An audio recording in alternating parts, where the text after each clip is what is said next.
노벨 문학상 수상자인 콜롬비아의 작가 가브리엘 가르시아 마르케스는 자신의 인생을 뒤돌아보는 1927년부터 2014년까지 한 80년 인생이네요. 그 자신의 그 90년 가까운 그 인생을 돌아보는 그 자서전 서두에 이런 말을 남겼습니다. 삶은 한 사람이 살았던 것 그 자체가 아니라 현재 그 사람이 자기 삶에 대해서 기억하고 있는 것이며 또 자기의 삶을 이야기하기 위해서 어떤 식으로 기억하느냐 하는 것이다. 말이 조금 어렵긴 합니다. 노벨 문학상 하면 이렇게 다 어렵게 쓰는지는 모르겠지만 근데 다시 한번 들어보십시다. 의미가 있습니다. 삶은 한 사람이 살았던 그 자체가 아니고 현재 그 사람이 기억하고 있는 자기 삶이고 그 삶을 이야기하기 위해서 어떻게 기억하느냐 하는 것이다. 내가 기억하고 있는 내 삶, 나의 자서전은 이런 것입니다. 그걸 쓰기 전에 그 서두에 이런 말을 했다고 합니다. 쉽게 표현해 보겠습니다. 사람은 자신의 인생을 자기가 중요하다고 생각하는 것을 중심으로 기억한다는 것입니다. 아무리 긴 시간이 흘렀던 어떤 시절일지라도 그 긴 시간이 별로 중요하지 않으면 짧게 기억하거나 대충 기억하거나 심지어는 망각하고 있을 수 있고 아무리 짧은 시간을 몇 개월을 몇 주를 보냈다고 할지라도 80년, 90년 인생 속에 그 시간이 너무나 아름답고 행복했다면 가로 열고 혹은 너무나 고통스러웠다면 가로 닫고 그 순간을 지금도 마치 그 자리에 있는 것처럼 상세하게 자세하게 묘사할 수 있을 정도로 생생하게 그 삶을 기억한다는 것입니다. 예수님의 출생부터 죽음까지의 30여 년의 삶을 또한 특별히 그분의 3년간의 공생애의 그 삶을 기록해 놓은 복음서 역시 이 가브리엘 파르케스가 말한 것처럼 예수님의 일생 자체가 아니고 예수님의 공생애 자체가 아니고 그 일생 자체 속에서 공생애 자체 중에서 당시 교회가 더더욱 가치 있게 기억하고 있는 것을 기록했습니다. 그것이 굉장히 중요합니다. 그들 속에 계시면서 그들에게 예수님의 생애를, 예수님의 말씀을, 예수님의 사역을 기억나게 하셨던 성령님이 보실 때에 더 중요한 내용을 중심으로 해서 기록된 책이라는 사실이 매우 중요합니다. 예수님을 이야기한다고 해서 다 예수님이 원하는 이야기를 하는 것은 아닐 것입니다. 모든 설교가 다 예수님이 원하는 설교는 아닐 것입니다. 성경이 무엇을 강조했느냐? 복음서가 무엇을 강조하고 있느냐? 이것이 굉장히 중요합니다. 요한복음 21장 25절 요한복음의 마지막 장 마지막 절에서 사도 요한은 이렇게 말합니다. 예수께서 행하신 일이 이 외에도 많으니 만일 낱낱이 기록된다면 그 삶 자체를 공생의 자체를 기록한다면 이 세상이라도 이 기록된 책을 두기에 부족할 줄 아노라. 성경은 그렇게 기록되지 않았습니다. 복음서는 그렇게 기록되지 않았습니다. 우리가 듣고 또 들어야 될 그 메시지를 중심으로 기록되었습니다. 그래서 성령님과 복음서 저자들은 예수님의 30여 년의 인생 속에 예수님의 그 일주일에 예수님의 3년의 공생애 속에 마지막 일주일 성주간 마지막 한 주일 고난주간에 주목할 수밖에 없는 그런 형태로 그런 구성으로 그런 분량으로 복음서를 기록했습니다. 각 복음서들의 전체 분량 중에서 성주간, 우리가 지금 오늘부터 지키는, 종려주일부터 지키는 부활절 직전에 마무리되는 그 성주간이 차지하는 분량은 누가복음, 가장 긴 서신이죠. 특별히 여인에 대해서, 가난한 자들에 대해서, 기도에 대해서 강조한, 그 예수님이 얼마나 여성들을 사랑했는지, 얼마나 가난한 자들을 사랑했는지, 그 예수님이 얼마나 많이 기도하셨는지를 강조한 그 누가복음의 4분의 1이 마지막 예수님의 한 주간에 집중했고요. 마태복음과 마가복음 3분의 1을 마지막 한 주간 예수님의 십자가 지신 사건을 주목해라. 예수님은 4대 성인이 아니다. 예수님은 사랑을 이렇게 해서 너희도 서로 사랑하라고 그런 윤리를 가르친 분이 아니다. 그 사랑이 무엇인지를 보여준 분이다. 마태복음의 3분의 1을, 그리고 우리가 방금 읽었던 예수님의 모든 생애를 나는 기록한 게 아니고 중요한 것만 기록했다라고 공개적으로 언급했던 요한 사도가 기록한 요한복음은 2분의 1이 마지막 한 주간에 집중되어 있습니다. 예수님의 일생을 생각할 때, 예수님의 공생의 3년을 생각할 때, 예수님의 고난 주간보다, 예수님의 십자가 고난보다 우리가 더 자세히 주목하고 자주 읽고 묵상하고 기도하고 감사하고 찬양할 예수님의 모습은 없다는 거죠. 찬송가를 보세요. 가스펠송들을 보세요. 십자가 복음에 초점 맞춰져 있어요. 이번 주에 설교를 준비하면서 고대 사회에서는 어떻게 이 사순절을, 마지막 고난주간을 지켰는지를 읽는데, 지금 이스탄불이죠. 콘스탄티노플에 설교했던 존 크리소스톰, 황금의 입이라고 하는 이분이 복음서 저자들만 그런 게 아니다. 사도 바울이 어떻게 했는지 보라. 주님을 찬양하는 데에는, 우리가 주님을 찬양하는 데에는 여러 가지 이유가 있겠지만, 그분을 찬양하고 그분에게 모든 영광을 돌리는 가장 중요한 이유는 십자가 때문이다.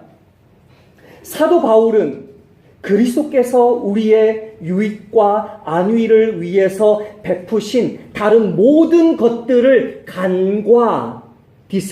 간과하는 한이 있더라도 계속해서 십자가만을 붙들고 있다. 사도 바울은. 그가 말한 것처럼 우리를 향한 하나님의 사랑의 증거는 우리가 아직 죄인이었을 때에 그리스도께서 우리를 위하여 죽어주신 그 사실에 있다.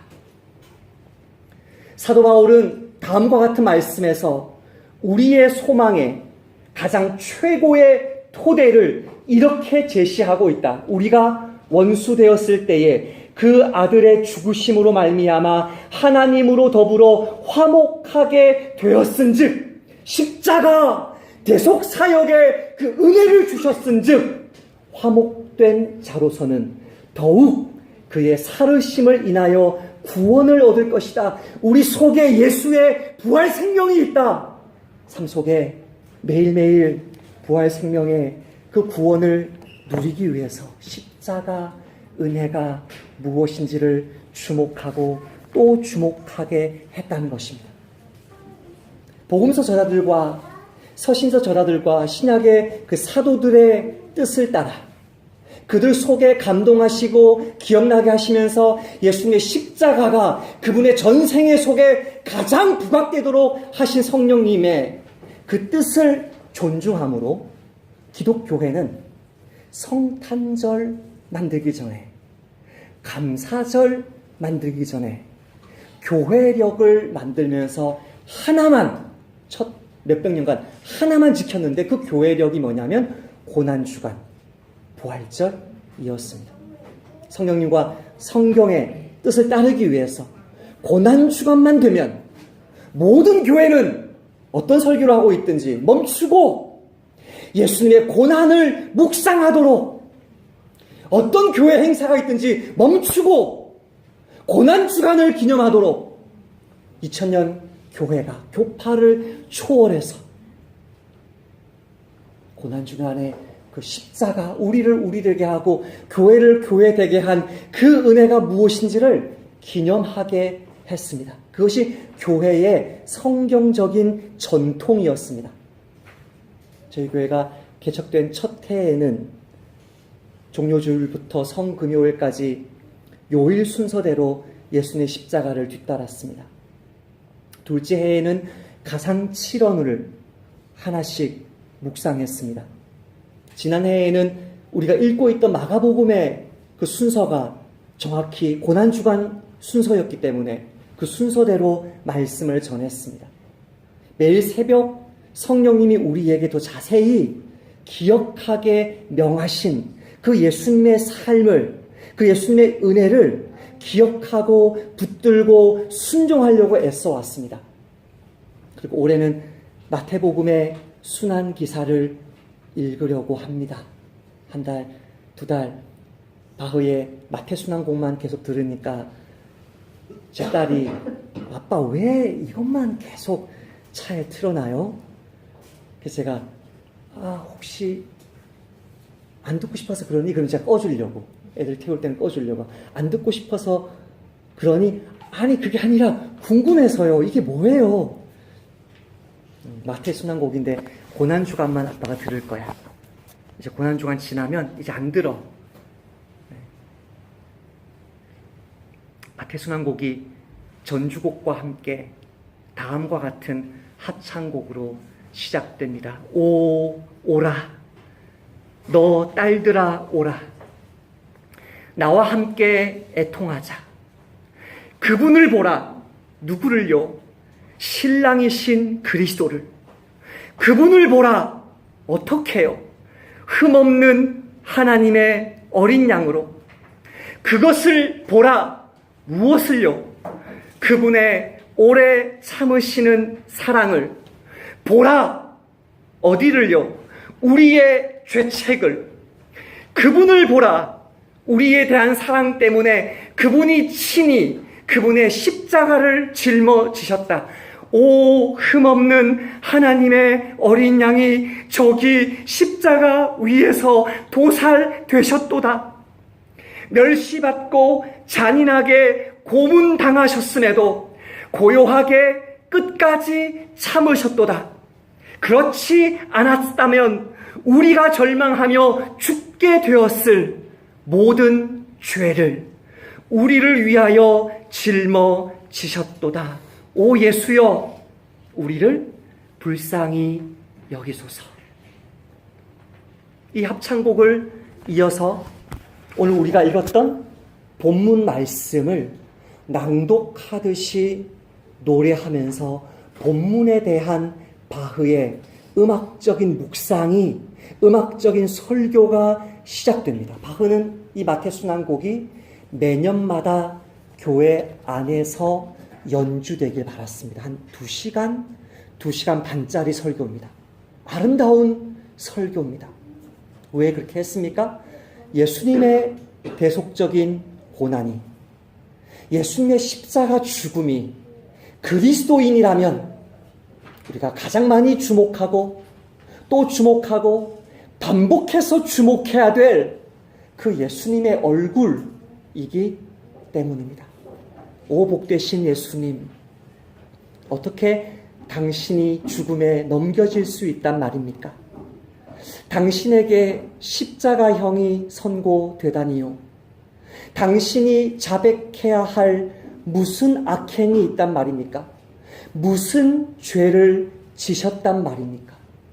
바흐의 이 질문에 예수님은 2절로 대답하십니다. 너희가 아는 바와 같이 이틀이 지나면 유월절이라. 인자가 십자가에 못 박히기 위하여 팔리리라. 왜 십자가 지셨습니까? 출애굽 사건 때 종 되었던 이스라엘 백성들을 그 죽음으로부터 보호하시고 자유케 하시려고 그때 바쳤던 희생 제물인 유월절 어린 양을 기념하는 유월절 절기에 지금이 바로 그 유월절 절기이기 때문에 예수님이 십자가에 못 박히게 될 것을 말씀하셨습니다. 이 예수님의 예고에는 그분의 십자가 죽음이 유월절 어린 양의 그 죽음의 실체적인 재현이고 최종적인 완성이라는 것을 의미합니다. 그런데 무엇을 말해줍니까? 3절, 4절, 5절. 오늘 본문, 저와 여러분이 읽었던 본문 3절, 4절, 5절에는 유대 지도자들이 그것을 원치 않았다고 말합니다. 6월절에 예수를 잡아 죽이면 밀란이 날까봐 두려워서 그렇게 하지 말자고 협의를 합니다. 결정을 합니다. 국회에서 이렇게 땅땅 때리면서 그렇게 하지 않기로 했습니다. 근데 그것은 예수님이 보고 계시는 하나님의 뜻이 아니었습니다. 예수님의 뜻은 무엇입니까? 하나님의 뜻은 무엇입니까? 예수님의 십자가 죽음은 6월절에 완성이 되어야 했습니다. 그래서 밀란이 일어나지 않도록 쥐도 새도 모르게 예수를 체포할 수 있는 길이 열리게 됩니다. 이 사실이 왜 중요합니까? 예수님이 자신의 십자가 죽음의 의미와 효력을 분명히 말씀하셨기 때문에 중요합니다. 십자가 죽음은 유월절 어린 양의 희생처럼 대속적인 것이었습니다. 따라서 하십시다. 예수님을 믿으면 내가 심판받지 않는다. 왜냐하면 그 예수님이 나를 대신해 나의 자리에서 이미 심판받으셨기 때문이다. 이 진리로 예수님의 십자가 죽음을 보아야 합니다. 이것으로 한정했습니다. 예수님의 십자가 죽음은 대속의 죽음이라는 사실을 한정했습니다. 예수님의 십자가 대속 죽음을 믿지 않으면서 예수님을 믿는 것은 불가능해졌습니다. 두 번째로 예수님의 십자가 죽음의 능력이 무엇인지를 보여주셨습니다. 이 죽음은, 예수님의 십자가 죽음은 출애굽의 그 죽음과 생명의 선명한 분리처럼 예수님의 십자가 복음을 믿는 자는 사망에서 생명으로 옮긴 줄 믿습니다. 아멘. 바로 이런 대속 죽음의 십자가 희생을 앞둔 시점에서 베다니에서의 기름 부음 사건이 발생합니다. 베다니는 예수님이 무덤에서 나사로야 나와라.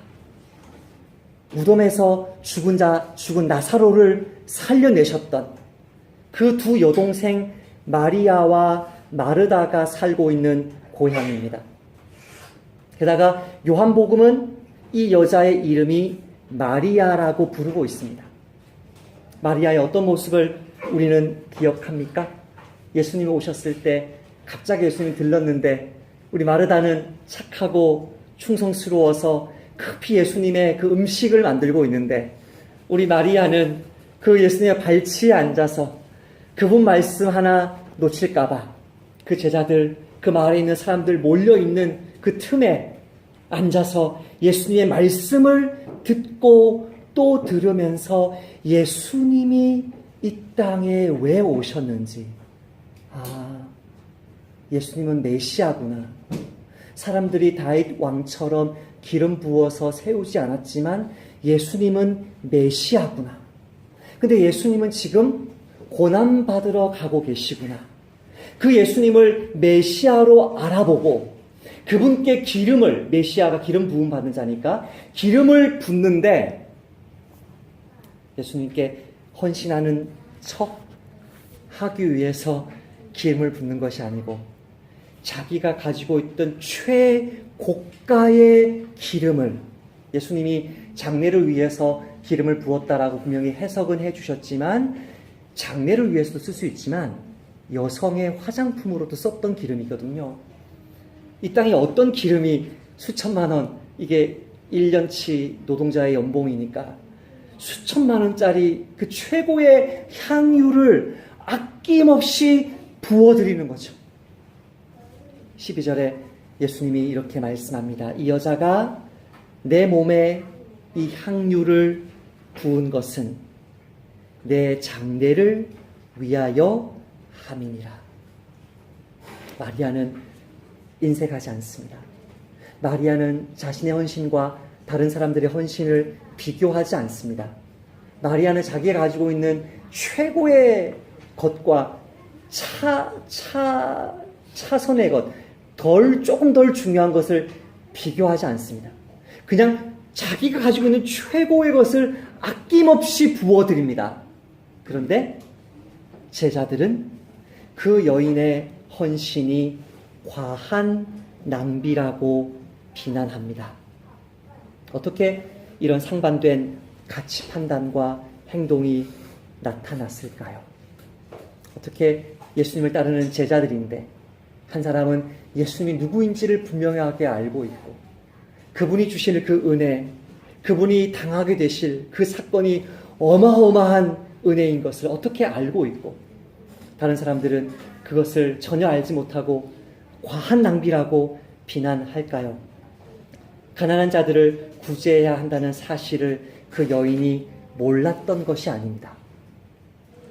이것이 핵심입니다. 오늘 본문을 바르게 해석하기 위한 핵심은 가난한 자들을 구제해야 한다는 사실을 그 여인이 몰랐던 것이 아닙니다. 예수님의 대속 죽음은 수천만 원짜리 향유를 아낌없이 다 쏟아 부어도 하나도 아깝지 않을, 전혀 낭비라고 볼 수 없을 가장 보배롭고 가장 존귀한 고난이라는 사실을 그 여인만 제대로 주목했기 때문에 정반대의 반응이 나온 것입니다. 우리가 한평생 기억하며 살아야 할 예수님의 말씀이 10절에 기록되어 있습니다. 10절 말씀을 같이 한번 읽어보십시오. 오늘 본문 10절 말씀 시작. 예수께서 아시고 그들에게 이르시되 너희가 어찌하여 이 여자를 괴롭게 하느냐 그가 내게 좋은 일을 하였느니라. 너희가 어찌하여 이 여자를 괴롭게 하느냐 그가 내게 좋은 일을 하였느니라. 제 설교가 왜곡되게 들리면 교회를 옮겨서라도 선교사님들을 바꾸어서라도 이 말씀에 순종하시기를 축복하는데요. 예수님의 몸을 위한 낭비는 좋은 일입니다. 다시요. 예수님의 몸된 교회를 위한 모든 낭비는 좋은 일입니다. 독일에서 의학을 공부하고 간호사인 아내를 얻어 저 중동의 가장 가난한 나라에 들어가 40년간 한결같은 모습으로 자신들의 젊음과 은사를 다 낭비해버린 그 선덕사님은 예수님께 좋은 일을 한 것입니다. 최고의 의사가 자기의 은사를 낭비한 것이 아닙니다. 왜 그렇습니까? 먼저 입을 열고 복음을 전하는 것이 불법되어 있는, 납치될 수 있고 살해될 수 있는 그 땅에서도 너희 마음에 그리스도를 주로 삼아 거룩하게 하고 너희 속에 있는 소망에 관한 이유를 묻는 자에게는 대답할 것을 항상 준비하되 온유와 두려움으로 하고 라는 이 말씀 그대로 그분들이 질문할 때마다 진료 시간에, 진료 끝나고 나서 식사 시간에 질문할 때마다 생명의 복음으로 대답하면서 그 땅 가운데 주님의 몸된 교회를 일으켜보려고 자신의 전부를 다 내어주었기 때문에 그 선교사님의 낭비는 좋은 일이었습니다. 캐나다 전쟁 영웅이고 후에는 캐나다 총독으로 죽기까지 봉직한 귀족 가문의 자제로 아들로 태어나서 그 역시 제2차 세계대전 와중에 영국 해군 사관학교를 나와서 총망받는 해군 장교로 근무하다가 지금 현재 있는 엘리자베스 여왕, 그 여동생 마가렛 공주, 이런 영국의 황실이 이런 무도회를 할 때도 그 파트너로 같이 춤을 출 정도로 그 혈통과 가문과 실력이 캐나다, 프랑스, 영국 할 것 없이 최고의 사람이었는데 주님의 몸된 교회를 섬기고 싶은 마음 때문에 그 모든 자리, 성공이 보장된 미래를 다 내팽개에 치고서 프랑스에서 신학 공부하고 장애인 공동체인 라르쉬 세워서 평생 독신으로 살면서 자신의 모든 재산과 은사를 다 쏟아부은 장 바니에는 예수님께 좋은 일을 한 것입니다. 왜 그렇습니까? 갚을 길이 없는 그 장애인들에게 행한 그 모든 선이 예수님 그분께 행한 선이었기 때문입니다. 예수님은 이와 같이 좋은 일을 십자가에 달려 죽으신 당신의 몸을 위해 행한 일을, 다른 사람들 눈을 의식하면서 한 사람 말고요, 예수님의 몸을 위해서 행한 일을 영원히 기억하십니다. 13절 말씀입니다. 내가 진실로 너희에게 이르노니 온 천하에 어디서든지 이 복음이 전파되는 곳에서는 이 여자가 행한 일도 말하여 그를 기억하리라. 예수님의 당신의 십자가 죽음 기억하라고 그분의 성찬식을 제정해 주신 것 빼고 누구 평생 기억하라고 예수님을 섬기는 헌신의 모델로, 모본으로 평생 기억하라고 이 세상 곳곳에서 예수님이 우리를 위해 유월절 어린 양처럼 대속 죽임을 당하셨다는 그 십자가 복음이 전파되는 곳마다 그 예수님의 몸된 교회를 위해서, 그 십자가 복음을 위해서 어떻게 헌신해야 되는지를 보고 싶냐? 이 여인을 보아라. 예수님은 그 사람을 기억합니다. 잊어버린 바 당하지 않게 합니다. 이 여인이 걸어갔던 길, 예수님이 걸어가셨던 길, 지난 2000년 기독교 역사 속에서 수많은 선교사님, 장반이의 수많은 우리 주변에 있는 주의 종들이 아직도 걸어가고 있는 이 길이 언제 보이냐면요, 내가 예수님의 몸을 위해서, 열방에 임할 하나님의 나라를 위해서 내가 잃어버릴 것 혹은 내가 잃어버린 것에 주목하면 이 길이 보이지 않습니다. 낙심하게 됩니다. 화가 날 것입니다. 절망하게 될 것입니다. 두려워질 것입니다.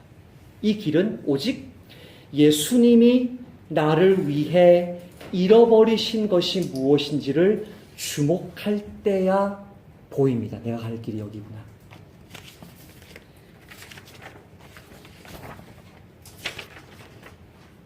내게 있는 향유 옥합 주께 가져와 그 발 위에 입 맞추고 깨뜨립니다. 나를 위해 십자가에 달리신 그 발, 흘린 피로 나의 죄를 대속하셨네. 그 향유가 귀합니까? 나의 영원한 생명 위에 당신의 목숨 내어 주시려고 십자가 오르신 그 발이 귀합니까?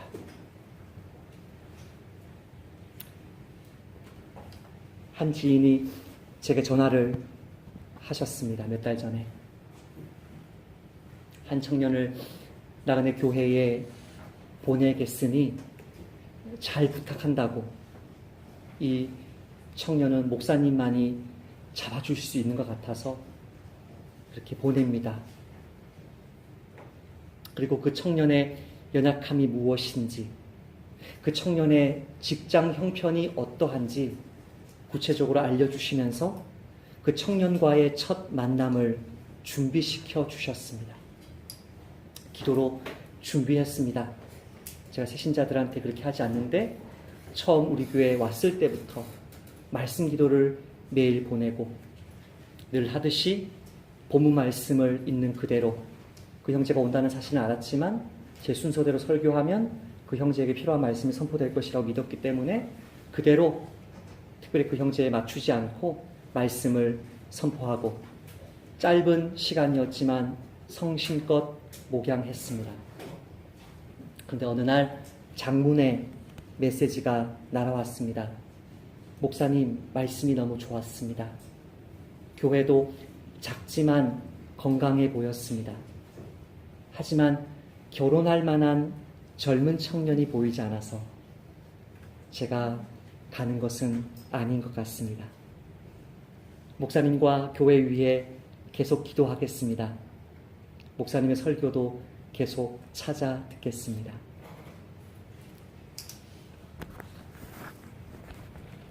그 형제에게는 아무 말 하지 않고 아주 짧은 축복의 글을 한 줄 제가 남기고 관계를 매듭지었지만 제 속에는 많은 질문들이 그 친구가 정말 친한 나의 제자라면 말해주고 싶었던 많은 질문들이 제 속에 올라왔습니다. 첫 번째는 조금 도발적인 질문이긴 했습니다.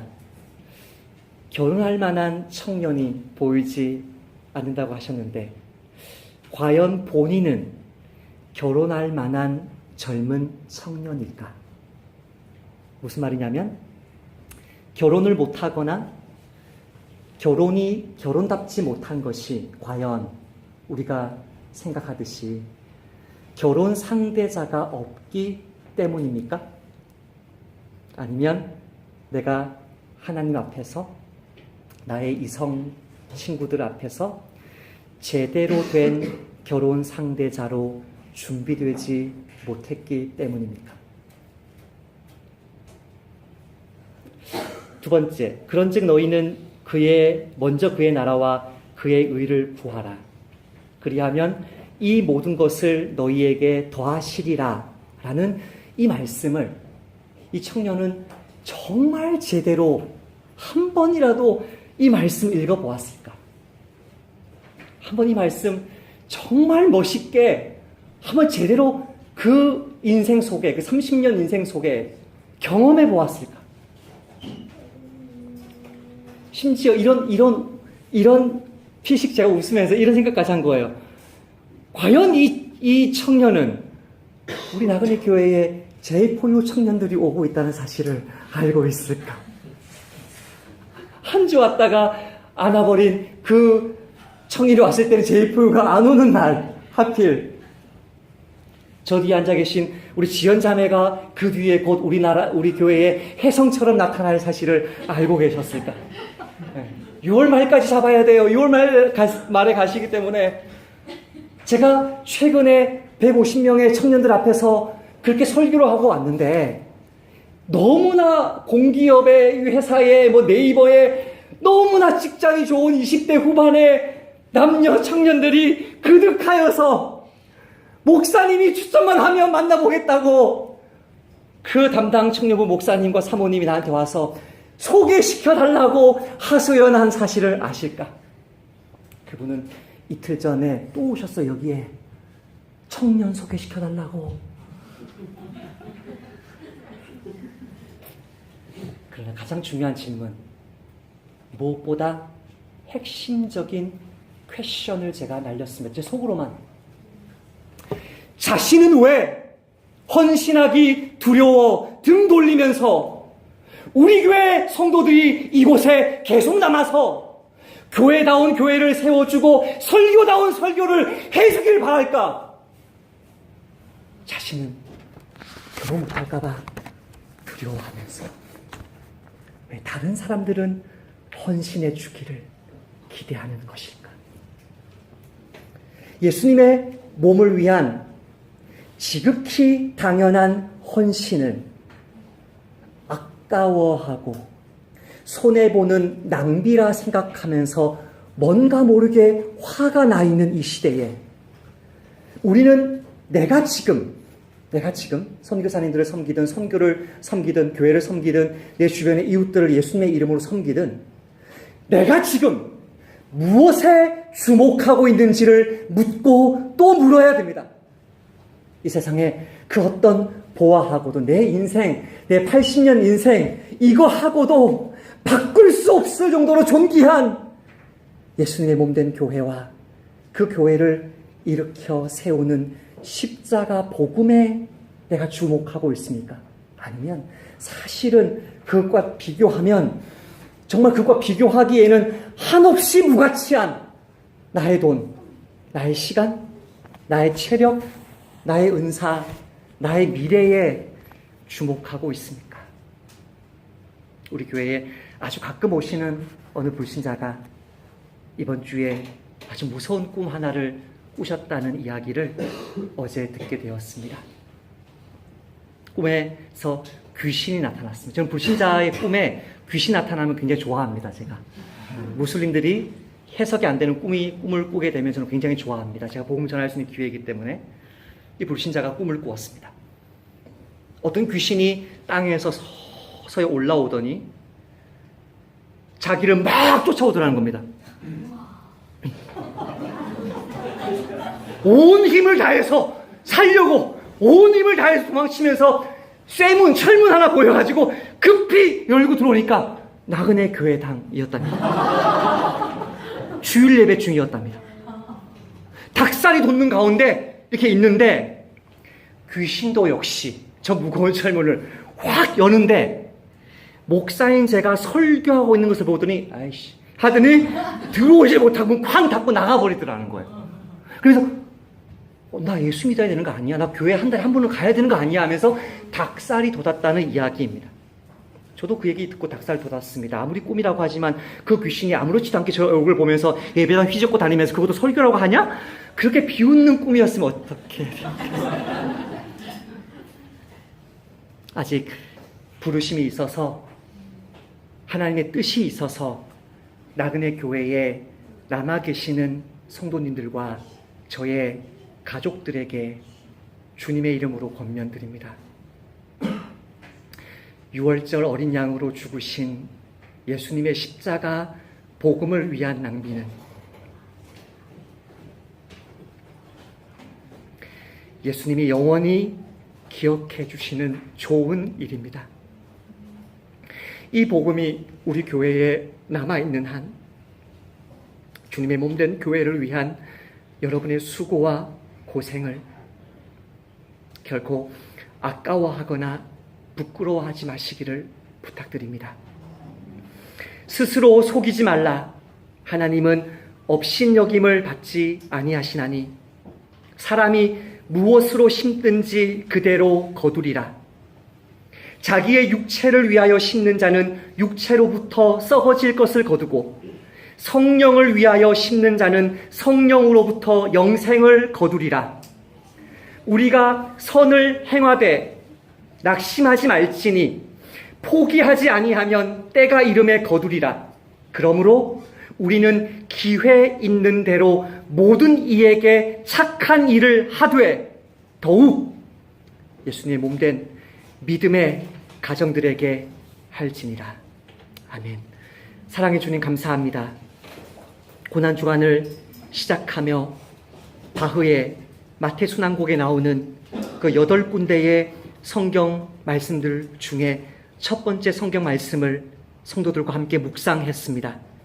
그가 내게 한 그 일은 이 세상이 비난할지라도 십자가 복음을 증거하고 그 십자가 복음으로 주의 몸된 교회를 일으켜 세우는 것이 얼마나 중요한지를 아직도 모르고 있는 그리스도인들이 비난할지라도 그 일은 좋은 일이고 영원히 기억될 일이라는 이 말씀 붙들고 이 고난주간 동안에 하나님이 원하시는 모습으로 내 십자가 지고 주님 뒤따라가는 우리 나그네 교회 모든 성도들과 제4유 청년들 되도록 은혜 베풀어 주옵소서. 예수님의 이름으로 기도하옵나이다. 아멘.